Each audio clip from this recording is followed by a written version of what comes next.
Hey friends, it's Michael Kingswood coming back at you again with story time. Been a good week at the Kingswood abode. Lots and lots of turkey for Thanksgiving, and a lot fewer leftovers than I thought I'd have. Only got a 25-pound bird this year, and with visitors and everything else, and geez, everybody ate a lot of turkey. I was thinking we'd have weeks worth of leftovers, but no, apparently not. Oh well, it is what it is. We won't waste too much more time here. We'll go straight back into the story. This is part 5 of The Champion. Should be the last part. When last we left Tim, he was down at Hilton Head and had encountered the bad guy in his little beach house lot. And unfortunately for Tim, the bad guy has goons, and guns, and rope. And yeah, looks pretty ugly. Find out what happens next. The Champion. Modern fantasy novella written by me. Read by me. And once again, I apologize for my unprofessional reading. Part 5. Oh crap, I muttered and turned to run. And I was stopped within a step by the report of Capano's gun being fired and a piece of turf kicking up just in front of me. Next one goes in your chest, Capano said. Don't move. He chuckled viciously. It'll hurt less. The two guys grabbed me. I tried to struggle, but I almost never work out, and I certainly never learned how to fight. I was like putty in their hands. Inside of a minute, they tied me hand and foot, pulled the canvas bag over my head, and pulled the drawstring tight. Then they picked me up by my shoulders and my feet. I began swinging back and forth, and I heard one of the men counting. 1, what the? 2, oh crap, 3. I opened my mouth to speak, but all that came out was a short scream as they released me, and I fell somewhere. Into the hole, I thought. I landed with a soft splat. The bottom was more mud than dirt. Gotta love the high water table in the coastal south. The breath left my lungs, and I spent a moment coughing and gasping. The bag over my head did not help matters at all. It made breathing very difficult and was already unbearably hot. This was bad. Really bad. Enjoy your stay, Capano said from above me. Then he muttered something more quietly to the two men. A moment later, I heard a loud engine start up, probably one of the digging machines in the yard. Then rocks, pebbles, and loose dirt fell on me, and I felt a surge of dread. They were filling in the hole with me in it. Dread turned to terror as I contemplated being buried alive. I rolled away from the area where the dirt came down, but only managed to roll about 3/4 of a turn before my shoulder struck something hard. The statue. But why was it still here? I thought getting it was the whole point. The sounds from the digger grew louder, and again I felt and heard another scoop of dirt fall into the hole. There would be time enough to figure out what was going on later. Now I needed to get the hell out of there. Somehow. I squirmed around, trying in vain to get to my feet. All I managed to do was slam my cheek into the corner of the statue's base. I saw stars and felt a stabbing pain, then wetness as I began to bleed. Son of a... Thoughts of a complaint vanished as I realized what had just happened. Another pile of dirt fell down as I pushed with my feet, slowly maneuvering my hands to the statue's corner. I traced the edge with my fingers and felt a surge of hope. It was rough, almost sharp. Praying silently that I would have enough time, I squirmed around until I had the rope binding my hands running along the edge. Then I started rubbing it back and forth. It took forever, or at least it seemed that way. But when you're tied up, blind in a pit, and a thug is continually raining dirt and rocks down on you, time can be a little hard to judge. The side of the pit I just rolled away from was beginning to fill in. My legs and lower abdomen were now covered in dirt. The weight of the earth was substantial, but I could still move. For now. I was just beginning to think that by the time I got the rope cut, I'd be buried anyway when the rope snapped. I stopped in surprised disbelief. It had worked. Another pile of dirt falling down was all the encouragement I needed to get moving. I yanked my hands free of the rope and pulled the bag off my head. Daylight made me cringe and clench my eyes shut, but that discomfort was nothing compared to the sheer bliss of fresh, cool air. It says something that the South Carolina summer heat was cooler than the inside of that bag. I was tempted to sit there and just enjoy breathing, but I heard the digger coming back. There was no time to waste. I hauled myself out from under the dirt and set to work on the rope binding my feet. It took a lot less time to get the knot untied than it had to cut through the rope. By the time the thug dumped the next load of dirt, I was free and clambering to my feet. The hole was about a third full, the dumped dirt making a sort of ramp up to one side, where the thug had been dumping it. The statue was at my feet, but there was nothing else close to hand. I pondered for a moment, then hefted it. It was about 2 feet tall, but not terribly heavy. Maybe 30 pounds. part of me wanted to leave it behind and just go, but I knew the statue was the key to this whole thing. Plus, it might make a nice cudgel to hit the thugs with. I saw the little bulldozer backing up from the lip of the hole. Its scoop was raised, so there was a good chance the thug at the wheel could not see me. I scrambled up the ramp of dirt, having to claw and dig my way up. By the time I reached the top and peeked over the rim of the hole, the bulldozer was scooping up another load. The Asian guy was at the wheel, alone. I glanced around quickly and could not see the other thug. I ducked back down beneath the lip of the rim as the thug turned the bulldozer back toward the hole. I waited, the bulldozer's noise growing louder by the second. Then the scoop appeared, moving forward above the lip of the hole. It stopped moving and I surged upward, pulling myself out of the hole completely. The scoop tipped forward, dumping out its load of dirt as I reached my feet. The thug's eyes widened in surprise. He took his hands from the wheel, his right dipping toward his gun. I had only seconds to act. I bounded forward, raising the statue in both hands as I leapt up onto the step beside the bulldozer's driver's seat. The thug's eyes grew even wider as I brought the statue down full force. Crack! The statue struck the thug in the left shoulder. He bellowed and went over to the right, still in his seat. I struck again. This time, the statue struck his head. His body went limp and he fell from the driver's seat, landing on the turf beside the bulldozer with a dull thud. I stood there, amazed that my gambit had worked, and gasping for breath, for several moments before I remembered the second thug. I was a sitting duck if he was lurking around here somewhere, but he was nowhere to be seen when I turned around to look. I did not stop to question where he went. I just ran as fast as I could, back to my car.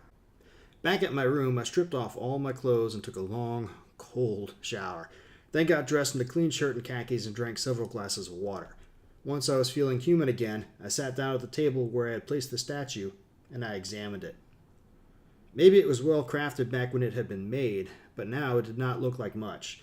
It was weathered, eroded by dozens of decades, exposed to the elements.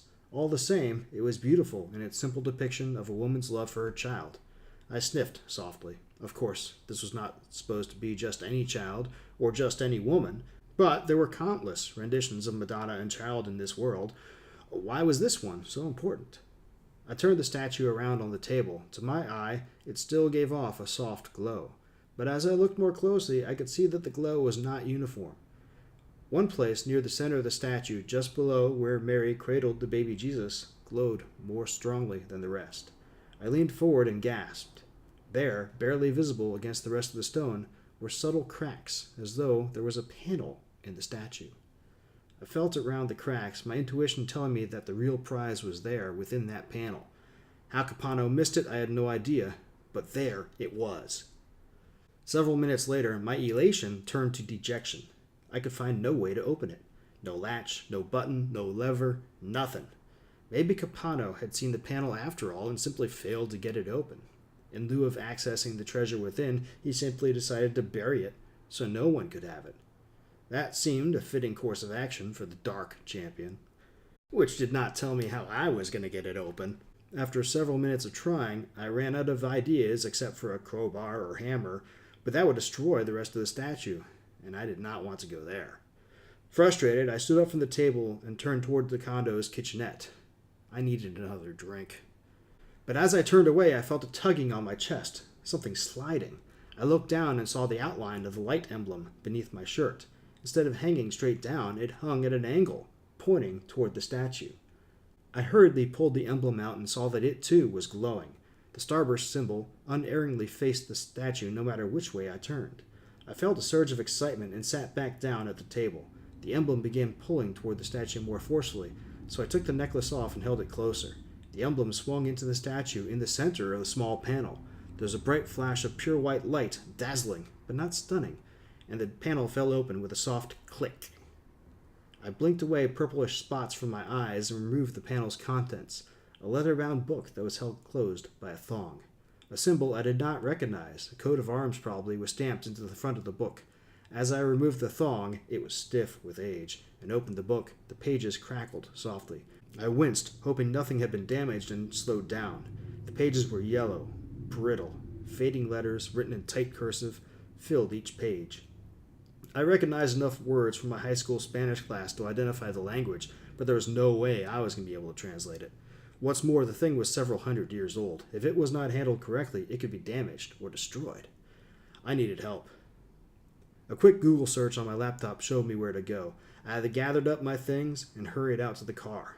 A couple hours later, I drove into downtown Charleston and, weaving through charming, tree-lined streets, pulled into a parking garage on Wentworth Street. The College of Charleston Department of Hispanic Studies advertised itself on its website as the largest organization of its kind in the Southeast. They could translate the book if anyone could. On my way into town, I called ahead and found the department chair had office hours this afternoon. Pretty lucky, but I was beginning to think luck had nothing to do with it. As I walked into the department chair's office, I was struck, as I usually am in academic institutions, by the feeling of calm scholarship about the place. I could feel the accumulated knowledge of the place oozing from the very walls. Professor Miriam Escobar was a graying woman in her mid-50s, wearing jeans and a short-sleeved flowery shirt with a narrow collar. I liked her on sight. She was just finishing up with some students when I knocked on her door. She looked up, an eyebrow quirking upward as she saw me and what I carried. "You must be the one who called," she said, with a wry grin. Nodding, I waited for the students to leave before stepping into her office, closing the door behind me. After introductions, I placed the statue and the book down on her desk and quickly explained where I found it, leaving out the bit about guns and almost getting buried alive. This did not seem the right forum for that sort of discussion. The professor's eyebrows lifted as I finished my story, and she clucked at her teeth with her tongue. "You'd be surprised how often this sort of thing happens, Mr. Williams. Well," she said, picking up the book. "Let's have a look." She opened the cover and looked inside. Her eyes went wide. 3 weeks later, I watched an interview on Good Morning America on the TV set in my firm's conference room. Giobald Capano, looking the epitome of understated elegance in his simple but expensive clothing, sat in a stuffed chair between Professor Escobar and another academic type, and flashed a winning smile at the anchor's question. "It goes without saying," he said, his tone pleasant, ingratiating. "When we found this statue on my property, I knew it was important, so I had my associate contact Professor Escobar immediately." "Where did you find it?" He shrugged. "I came upon it while digging out a swimming pool." He flashed his smile again. "Just dumb luck." The anchor shook her head, affecting astonishment, then turned to the academic man I did not recognize. "Professor Goldstein, why is this find so significant?" "Well, quite simply, this completely changes our understanding of early European colonization. Here we have the journal of a Spanish priest who started his parish in South Carolina 20 years before we thought were the first Europeans to settle in that region. And he did it," injected Professor Escobar, "in a totally different manner than the others elsewhere. Rather than taking advantage of the natives or seeking to convert them, he seems to have actually cared about their culture. When the next Europeans arrived, he appears to have gone out of his way to defend the natives from them." "And paid for it with his life." Professor Goldstein managed to sound grieved by this fact. The anchor sighed, a convincing expression of sorrow on her face for a moment. Then she looked back at Capano and brightened again. "Now, Mr. Capano, you took things one step further, though, didn't you?" Capano nodded. "After the professors informed me how important the find was, we realized there were probably more artifacts from the priest's parish on my property." He smiled broadly and managed to look almost angelic. "So I decided to donate that property to the College of Charleston, in the interest of science." The anchor smiled along with Capano and shook her head. "Truly a generous gesture," she said, as she turned to face the camera, "and a fitting cap to a story that sheds new light on the true man of compassion." The segment ended, going to commercial, and I switched off the TV. "Well," Jim said from the chair next to me, "it sucks we lost the Capano account, but I guess you can't fault his reasons." "No, I guess not." Jim stood up and clapped me on the shoulder. "Oh well, there's always next time." He strode to the conference room door and looked back at me with a grin. "Makes you feel good, though, doesn't it? To know that even back then there were people who stood up for those who could not defend themselves?" I nodded. It did, and that was the point, wasn't it? A nice little story might influence someone else to goodness, or just brighten someone's day. It was small, but it was a victory, and who knows what its ultimate impact might be. Jim left, and I leaned back in my chair. I thought long and hard during the drive to Charleston about how to play it. Decided going to the cops would have been useless. There were no witnesses to what happened, no evidence either way. It would be my word against Capano's, and I could easily see how that would turn out. Besides, was not the light supposed to be the side of forgiveness and compassion? I smiled, thinking about how it must have galled Capano to find out what had happened, especially after the professors contacted him. Yep, I'm a compassionate man. Okay, so that'll do it for The Champion. as usual, I wrote this one a long time ago. I want to say it was 2012. I have to look in the dates again to verify it. But it's been a while. It's been a while since I looked at it. And I still like it. Of course I like it. I wrote it. I think it's a fun, nice little story. Fun and kind of neat. One complaint I remember that somebody told me who had read it said that, man, you had this build-up for this great Titanic clash. Ended up being so small and didn't really feel like a good payoff for the build-up. And I was like, yeah, I guess I can kind of see that. But at the same time, Bartleby said all these battles were going to be small.